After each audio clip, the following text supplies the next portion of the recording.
How to drastically cut household expenses and family budget. In this video, I want to discuss how to drastically reduce household expenses and family budgets and still live comfortably. This is not an easy thing to do as bad habits die hard, but it is something that has to be done, especially for many people swimming in debts. In this case, you either have to choose to be pestered by debt collectors or even being taken to court or just to extricate yourself from debts. To be honest, there is nothing really easy in this world. To be successful in this world, you have to learn to fight against all sorts of forces. Here are areas where you can drastically cut. 1. Suspend your cable TV subscription. This is probably one of the most costly expenses that we can do without, to be honest. I currently pay at least $100 monthly for cable TV. In exchange for my $100, I get scores of channels that I doubt I will ever watch, as I am more interested in the sports channels. I am therefore forced to pay for channels that are for some reason bundled together with my sports channels. It would probably be cheaper if cable TV companies were forced to sell channels based on the needs of customers. While $100 may not seem a huge amount for some, it is saved money that could best be invested in the stock market, for example. If you invested $100 every month in the stock market, you would be surprised at the value of those shares in 10, 20 years' time. Therefore, paying $100 for cable TV is not really a wise use of your resources. There are so many free channels out there that you will be spoiled for choice. If you are a soccer fan, maybe the best course of action would be to watch the games for free at a pub or somewhere else.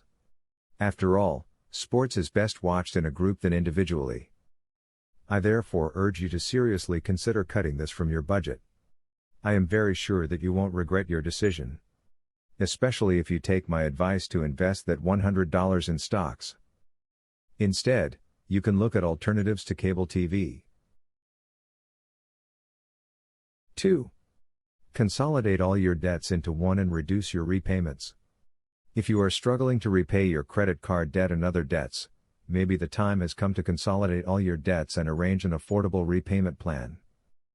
There are some organizations that can help you to consolidate your debts. That way you won't have to deal with so many lenders.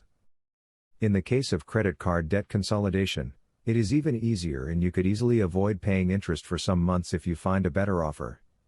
There are so many credit card companies that are willing to conduct a balance transfer for you. Even if you are heavily in debt, you can still take advantage of these offers and thus avoid paying interest or the capital element for some months.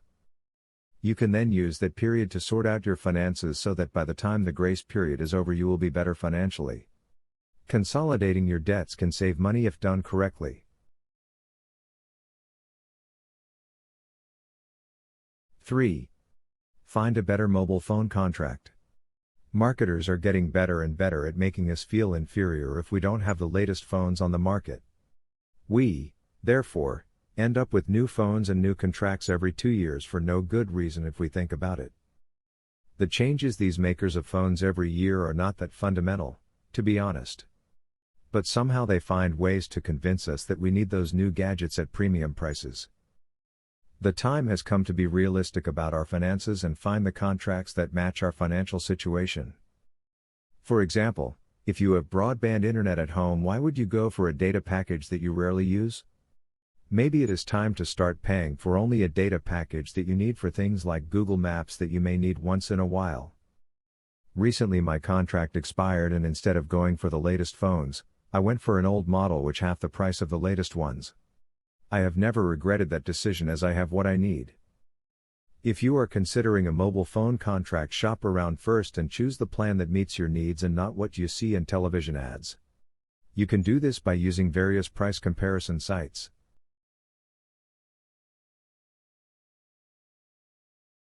4.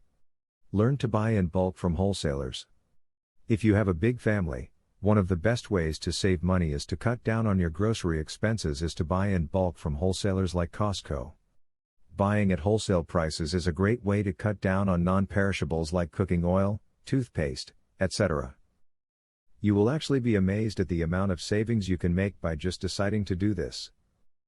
Besides the cost cutting, you will also make sure that you are well stocked in case of emergencies. This has especially been evident during the coronavirus shutdowns. While this emergency has involved a less dangerous virus in the future, things could be different. In such situations, supplies of basic items could be very scarce.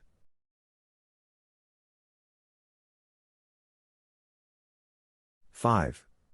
Review all your subscriptions and cancel any that you don't need. Another way to cut expenses is to review all your subscriptions and cancel any that you don't need. A few years ago, I was going through my PayPal payments and discovered that I had been paying some subscription fees for things I was no longer using. I definitely won't be surprised if you too are in the same situation. There are so many free subscriptions that we involve ourselves and fail to cancel the subscriptions before they start charging you for the service. I, therefore, urge you to take a few minutes to review all your standing orders and direct debits. You will be surprised that you are paying money for services you no longer use. Even if there are services you still use, you still need to ask yourselves if you really need them. There could be better and cheaper alternatives. There are subscriptions such as magazine subscriptions that you may not really need. You could find that you could easily find the information in those magazines for free online.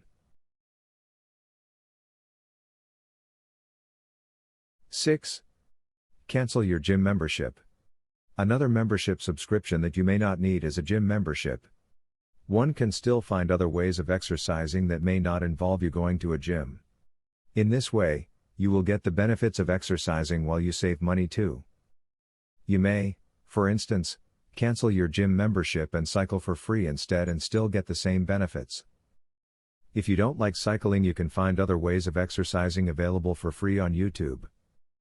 It is the adverts on television that make us believe that there is only one way to exercise. And people are led to feel that they are somehow primitive if they don't go to a gym. This is simply not true. People still exercised before the advent of gyms. So canceling your gym membership is one of the ways to save money. 7. Move to a smaller house to save money to cut expenses. Rent is one of the big items on many families' budgets. It is not rare to find a family that spends half of their net salaries on accommodation. When thinking of cutting your budget, this is one area that you need to critically analyze. It does not make much sense to live in a 4-bed house when you only need 2. It, therefore, makes sense for all of us to seriously consider moving to a smaller house. Generally, smaller houses will cost us less money, all things being equal. Saving $100 to $200 from moving houses could go a long way in improving our financial situation. Sometimes we end up renting houses just to keep up with friends, etc. I remember when I first started working, I ended up living in an expensive area of our city just to keep up with some friends. And I had nothing in terms of furniture and other household items. In hindsight, I wish I had first of all been renting a small apartment and used the savings to buy household items. 8. Rent out your spare room. Sometimes it may not be possible to move houses, and in this case, you could find ways to subsidize your rent.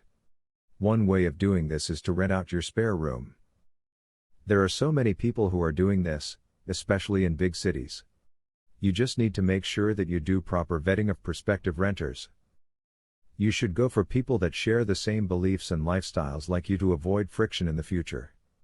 For example, if you are a teetotaler, it would be better to find someone who does not drink like you. I once lived in a shared apartment where one of the housemates was a drug user and would always argue with fellow housemates. I had to put up with all sorts of shouting matches and banging of doors. I would not wish this on anyone. So do your homework well before you admit someone into your house. As the owner of the house, you may need to set out the rules of conduct before the contract is signed. The person joining you should know exactly what is expected of them.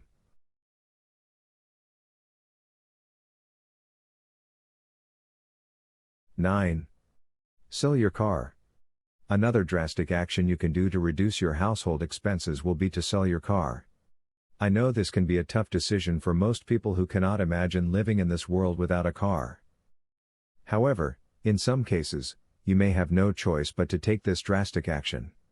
I know in some places in the United States a car is a necessity and therefore this action is not workable.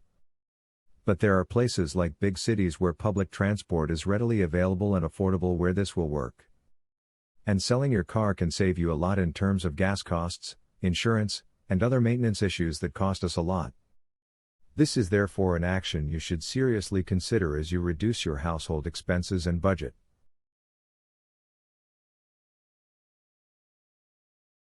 (10) Avoid eating out. One of the avoidable expenses that we can easily control is eating out. It is a very expensive thing if you do it regularly. Preparing your own food at home is still the cheapest way to get your food. And it is also one of the healthiest ways of preparing food, as you have control over what you put into your food. The food that we eat in restaurants is prepared with too much salt and oil and therefore not good for us. It is therefore a very expensive thing in terms of money and health. It is therefore best avoided. If you are not a good cook, you can search for easy to prepare recipes on the internet. Another way would be to prepare your food in advance and store it in your fridge.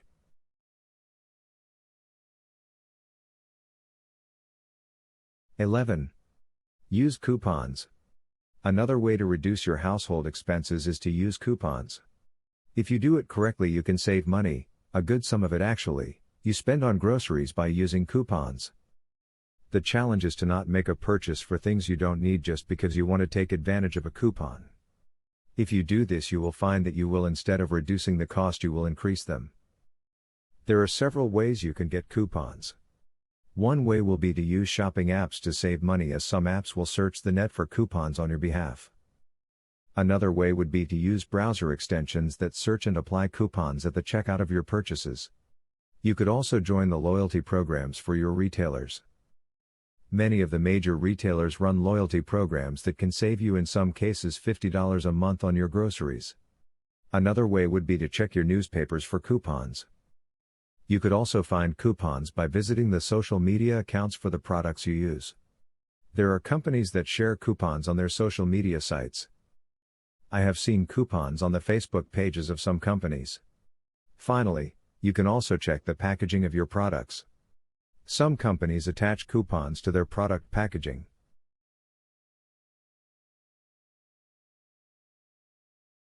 12. Use the envelope method of budgeting. The envelope method of budgeting is the in thing nowadays. This is a method where at the end of the month you will put money for budget lines in envelopes. For example, at the month end, once you get paid, you will put money for groceries, transport, etc. in envelopes. And you are not allowed to use funds in one envelope for anything else but that for which it was initially allocated. In this way, you avoid spending more than what you planned when preparing your budget. There are now budgeting apps that allow you to do this electronically by creating electronic envelopes within the app. The app will then track your expenses for each envelope. Of course, all this can be overridden by you if you are not disciplined enough. It is therefore important that you learn to be disciplined.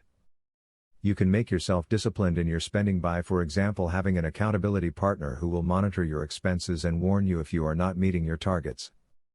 If you are married, you can use budgeting apps that allow you to sync your budgets and also receive alerts for each spending. Your partner can therefore keep track of each other's expenses. In this way, you will be able to cut expenses that you should have incurred if someone was not being alerted of your spend. Using these budgeting apps can also help you in your budgeting and is therefore much better than doing it on paper. As I have said earlier, the first thing you do in controlling your expenses is to start budgeting your money every month. Spending without a budget is a sure way to go off the rails in your spending. I hope you have picked 1 or 2 tips on how to cut back your household expenses and budget. If you follow them, you will be able to drastically improve your financial situation. You do not need to follow each of the recommendations above, as we are all different and in different financial circumstances. Please like this video and subscribe to this channel. Thank you.